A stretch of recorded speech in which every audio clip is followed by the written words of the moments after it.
Welcome to DaAi Headlines. I'm Wendy Chen. Thank you for joining us. Coming up in today's show, city volunteers in the Philippines are tending to fire victims in Barangay Tumana of Marikina City. We learn about the invading species of the mile-a-minute weed from Central America that is threatening our forests and mountains in Taiwan. And our streets and roads in Taiwan are clean and tidy thanks to the hard work of cleaning squads from all around the island. First up in the Philippines, on September 6th, Barangay Tumana of Marikina City experienced a fire that burned down 25 houses and left 50 families homeless. The next day, volunteers immediately mobilized to conduct a disaster assessment along with a relief distribution of daily necessities. Walking into Barangay Tumana of Marikina City, one can see fire debris everywhere and fire survivors looking for anything left untouched by the fire.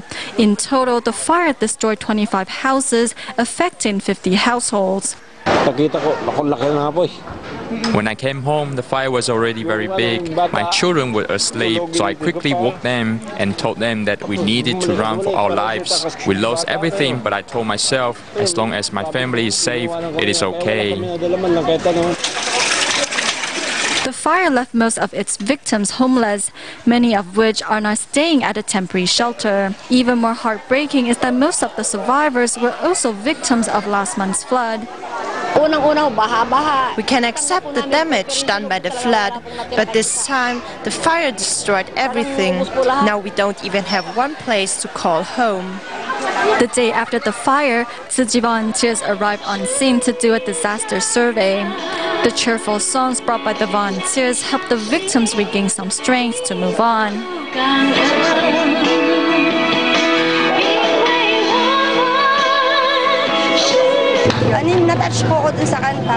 I'm moved by the lyrics.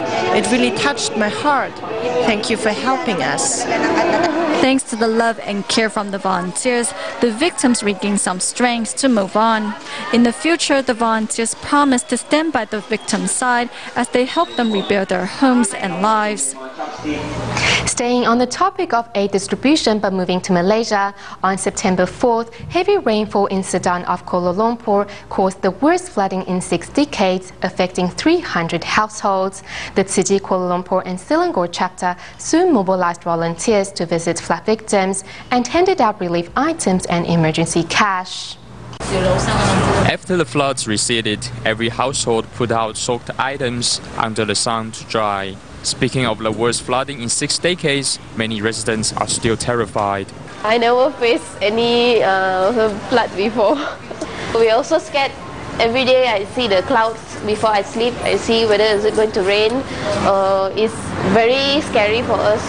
In Sedan of Malaysia, a 2-hour rainfall flooded the local river, causing the worst floods ever in 6 decades in the area. It is estimated that 300 households were affected with losses of property. Thankfully, there were no casualties. It's very strong. The flood was so strong that it broke my door. My daughter is this tall. If the water came in, I don't know how I would get her out. Hishamuddin and his wife were abroad when the flood struck. They started to clean up 3 days after the disaster. When city volunteers visited and saw the mess, they helped clean up immediately. City helped us clean up a lot of mess. If I was cleaning up alone, I might not be able to clean up the whole mess until next year. I should have helped Miss Sister, but now she's helping me. Upon hearing of the floods, on the next day, city volunteers started to survey the disaster area and hand out blankets and emergency cash to 183 households. Although the emergency cash is not much, it can still help some students, foreign laborers, and flood victims. I really admire Tzu Chi, who is willing to provide assistance. Though the emergency cash is not much, it's meaningful. As the flood victims are rebuilding their homes, Tzu Chi brings love and care to help relieve the terrified residents. Back to the Philippines, it has been more than a month since the torrential rains in early August left a trail of destruction in the country. But the streets of San Mateo in Rizal province are still covered in mud and debris. When city volunteers heard of the situation, they decided to launch a 3-day work relief program to help residents clean up their homes. In the Philippines, it's been a month since heavy rains flooded the area. But the streets in Barangay Banaba, San Mateo, Rizal are still covered in mud and debris. Store owner Rhea Estoque is happy to see everyone coming together to help out. If the area is not cleaned soon, the children will get sick as the mud attracts mosquitoes, and when it rains, the mud will emit bad odors. City volunteers launched the work relief program to help residents clean up their streets. Every day, around 600 participants arrive to help out. One resident is very glad for the help, as she has been unable to clean up by herself. If it was just my husband and I cleaning, it would take us months. But now, with everyone helping, perhaps in a day or two, the mud will be removed. Besides the daily allowance of around $10 US, Tzu Chi also provides a delicious vegetarian lunch for everyone. This food tastes great. San Mateo Rizal Mayor's wife can be seen throughout the day helping out.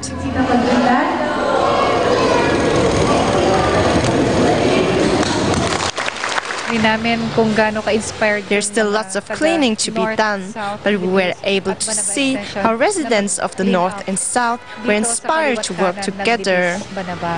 They are working very hard. You can see their positive attitudes, so we have lots of hope in restoring San Mateo.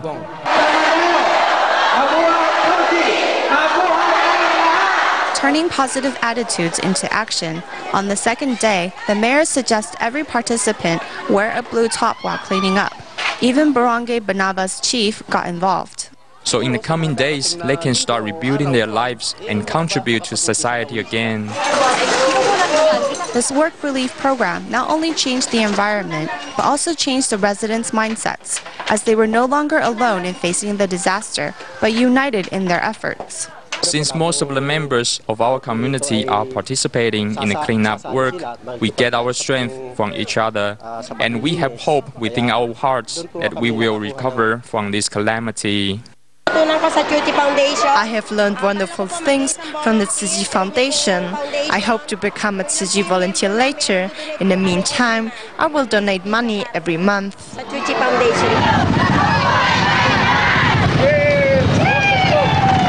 Inspiring others to help out, local volunteers from Marikina City cross the bridge to join in the efforts. Arm in arm, residents are ready to face whatever obstacles there may be. After holding a volunteer training workshop in Honduras, city volunteers from the United States next traveled to El Salvador for a free clinic at the local DaAi village. The event was held by Tima and St. Mary Foundation, a local Christian charity organization, in which 8 medical staff and 40 volunteers provided medical services for 90 residents.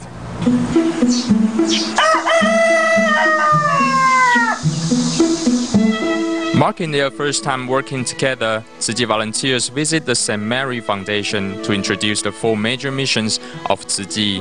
The director of the family clinic holds high hopes for the free clinic.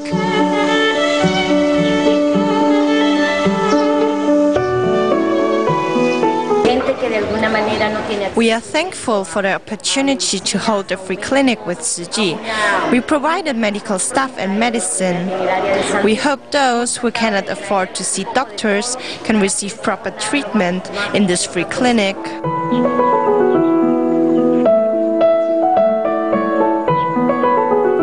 On the day of the free clinic, residents in the DaAi village get in line to wait for their turn to see a doctor. Most of them are seniors and children. For those who have problems in moving about,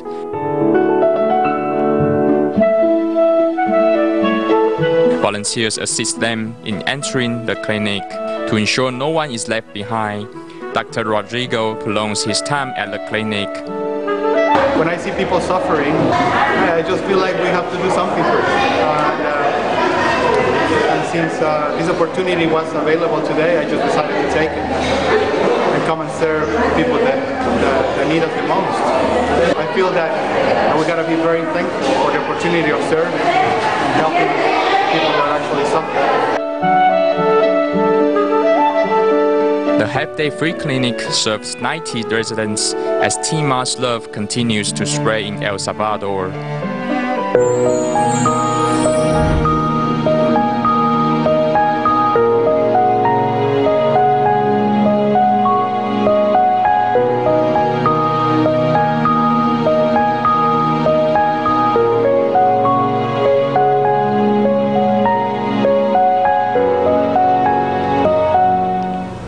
For staff at Taiwan's Forestry Bureau, September marks the beginning of an annual fight against one of Taiwan's most dangerous invasive plant species, the climbing hempweed, also known as mile-a-minute vine. Its extraordinary fast growth rate and high reproductive success, the hardy vine, which is native to Central America, can suffocate forest or mountain sides. Although it is nearly impossible to completely stop the spreading of this invasive species, volunteers and staff do their best to lessen the destructive effects of the vine's growth in order to preserve the local vegetation. The entire area is covered by it. Do you see? The entire area. What seems like a flourishing natural scene is actually a scene of slow death, as the Micania micrantha, also known as the mile-a-minute weed, slowly chokes out all other plant life. It has spread along the ground here. As it is always looking for light, it will voraciously expand in search of the best light.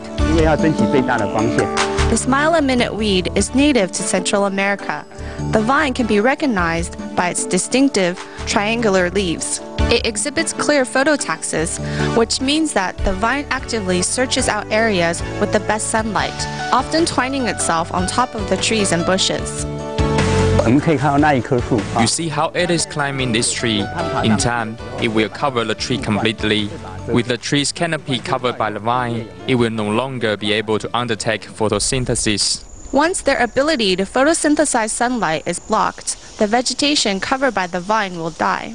What makes the mile-a-minute vine even more destructive is the speed at which it grows, often 10 centimeters in one day, and also its explosive reproductive powers. It grows fastest in the summer and flowers around October. Seeds are produced in November, and it is a prolific seeder. The seeds are extremely small and light. 1 square meter of plant can produce 170,000 seeds, which are then blown everywhere by the wind. Its stem is segmented, so after uprooting the plant, if we leave the stem on the ground like this, and if they get water and soil, they will start to grow once again. Although almost impossible to eliminate, periodic culling of the vine is a necessity. If the vine has already climbed to the top of the tree, then we cut here at the bottom of the vine.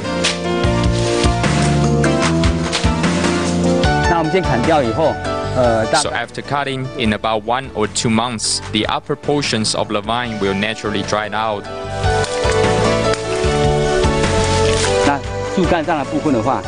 Once they are dried out, we still have to take them down as they will continue to affect the tree's efforts at photosynthesis as long as they remain on the canopy.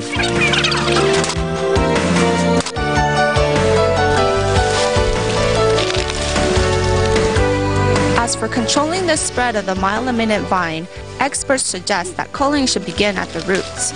As well, any parts of the vine, once cut or uprooted, should be put in a black plastic bag so the vine does not have a chance to regrow. Doing so will help bring the spread of this invasive and dangerous plant species under control. Tang Dynasty poet Du Fu is recognized as one of the greatest Chinese poets of all time.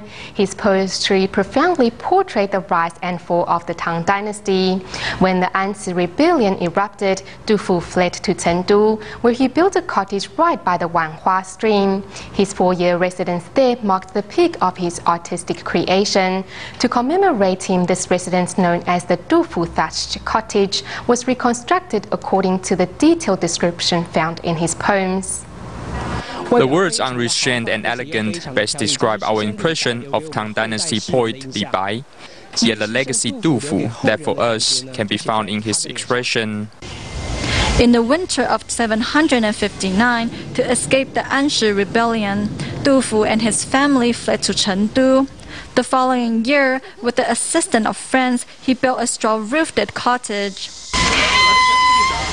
This is the Du Fu thatched cottage reconstructed according to the descriptions gleaned from Du Fu's poems.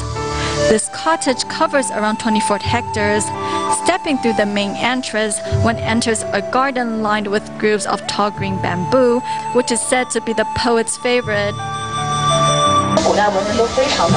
Ancient scholars are very fond of bamboo, which symbolizes integrity, and Du Fu is no exception.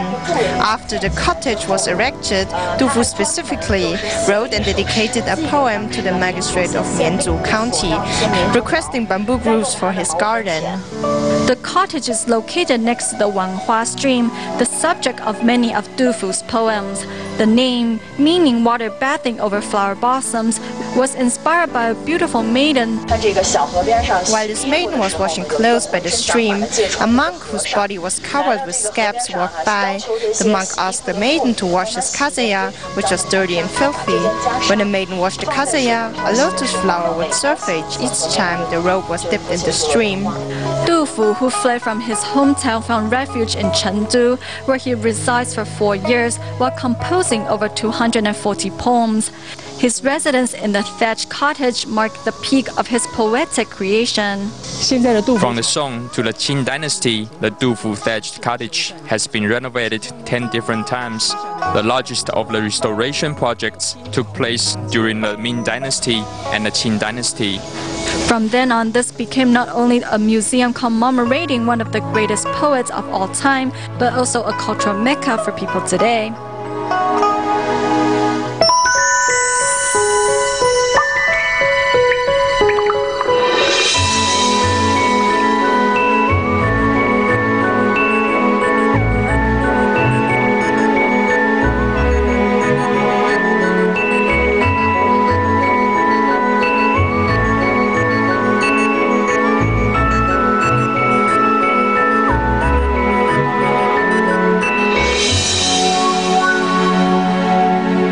In the recent years, many probably have noticed that the streets and roads in Taiwan are much cleaner and tidier than before. This is all thanks to the hard-working efforts of the cleaning squads from each and every town and township around the island. In our feature report on the different streets in Taiwan, we meet 60-year-old Wu Zhijing, who has been in the cleaning industry for over 14 years.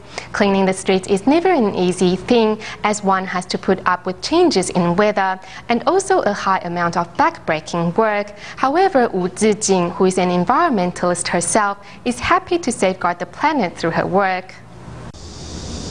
At 1 p.m. on a hot summer afternoon in New Taipei City, Luzhou's cleaning squad is getting ready to clean up their assigned area.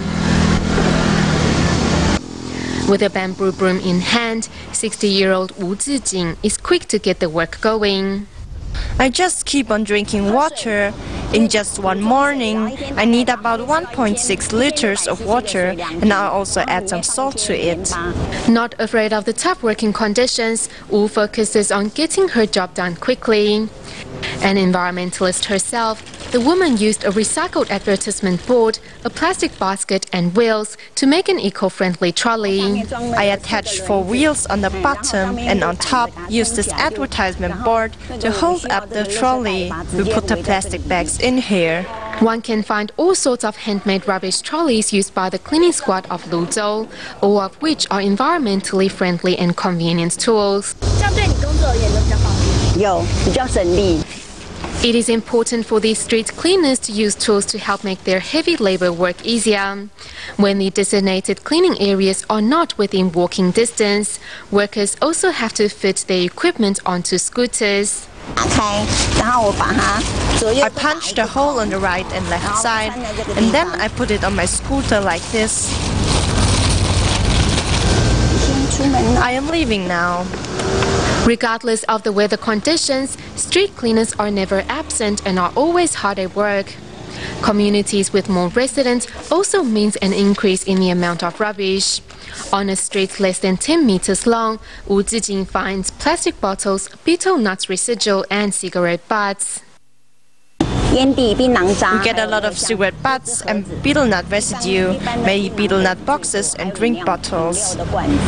In fact, everyone should dispose their rubbish inside a rubbish bin and appreciate the cleaning staff for their hard work. However, that's not always the case. Some passerby saw how hard we worked, clean up the environment, but after we were done, he still threw his cigarette butt on the ground. Wu Zijing smiles and says there are always others who recognize and appreciate their hard work. Some senior residents will ask why we are still working in such hot weather. It moved me when they said thank you. An optimistic person, Wu always looks to the bright side of life and is content with what she has. For Wu Zijing, cleaning the street is not just her job, but her way of safeguarding the planet. Wherever she goes, she carries a reusable cup and utensils with her. I think we are all related to one another and connected to the nature, so we need the help of everyone to keep our environment clean. There's always a sweet and bitter side to every occupation, and for the kind-hearted Wu Zijing, her hardworking efforts and determination to keep her environment clean is an inspiration for all those around her. Each year, the Zhou Daguan Foundation in Taiwan hand out the Love of Lives Award to those who overcome their physical disabilities and illness with bravery. Among this year's awardee, Shen Wei-hong from Malaysia suffers from a rare disorder that makes standing difficult. When he was 14, however, he met a doctor that changed his life. Now he is a lawyer and living life to the fullest. When I was young, my bones would break 3 to 4 times a year. Shen Wei-hong from Malaysia suffers from osteogenesis imperfecta, or also known as glass bone disease. He can easily break his ribs from a simple sneeze. The hospital became his second home, but he never complained because when he was 14, a chance encounter happened. You don't need to wear prosthetics anymore or be in a wheelchair. We can straighten your legs and you can stand again. A doctor helped him straighten his legs, and he fulfilled his life's first wish of standing on his own 2 feet. He even successfully graduated from the UCL Faculty of Law, but never forgot what inspired him to do so. I was inspired by a book. That book was He Never Gives Up. The author of the book became a lawyer, and I thought I wanted to be like that author, be a lawyer and defend those that need help.